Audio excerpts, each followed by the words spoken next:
পরিচিতি করিয়ে দিচ্ছেন। আমি মনে করি যে বাংলাদেশের আমাদের প্রায় 2.25 কোটি এরকম বসত বাড়ি আছে। এই 2.25 কোটি বসত বাড়িকে যদি আমরা এক একটা বাড়িকে যদি কৃষি খাবারে পরিণত করতে পারি এবং এরকম মশলা বড়ি বা যেগুলো আমাদের এখন আমদানি করতে হয় বিদেশ থেকে মশলা, বিশেষ করে হাজার হাজার কোটি টাকার মশলা প্রতি বছর আমাদের আমদানি করতে হয়, এগুলোর দিকে যদি আমরা একটু নজর দেই, ঠিক একইভাবে আমরা যদি মরিচ আজকে দেখেন যে 400 টাকা কেজি হয়, তখন আমরা আমদানি করতে হয়, এই বস্তায় কিন্তু মরিচ আবাদ করা যায়।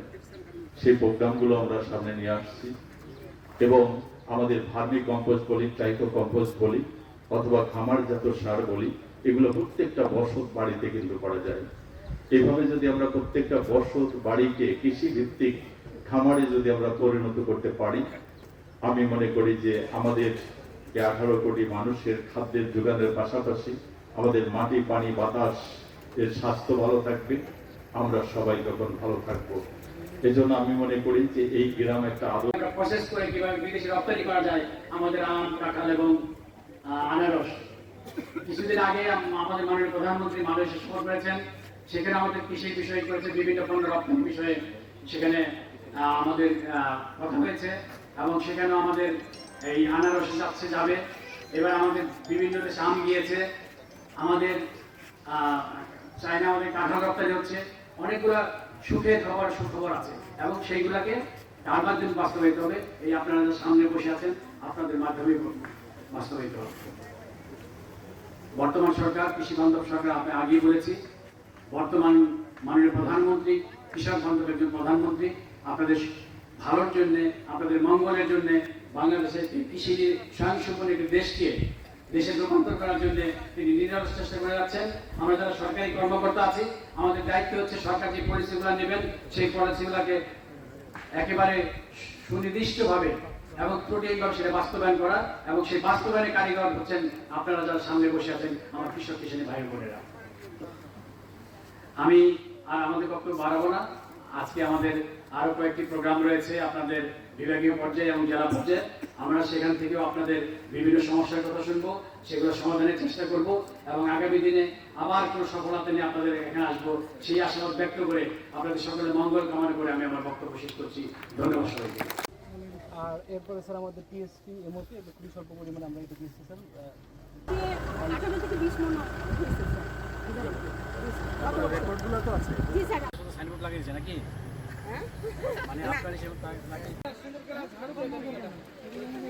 ওই সামান্য খবর আছে, অর্থমন্ত্রীর কথা বলেছি, আপনি চিঠি দিয়েছি, অর্থ চিঠি দিয়েছি। দুইবার এটা 2বার স্প্রে করবেন, করার পরে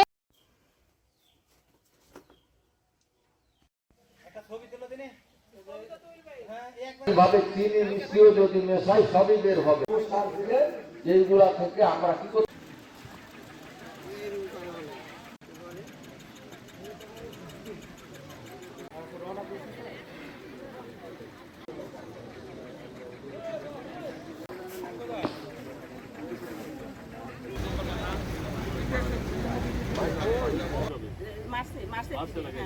মার্চের শেষে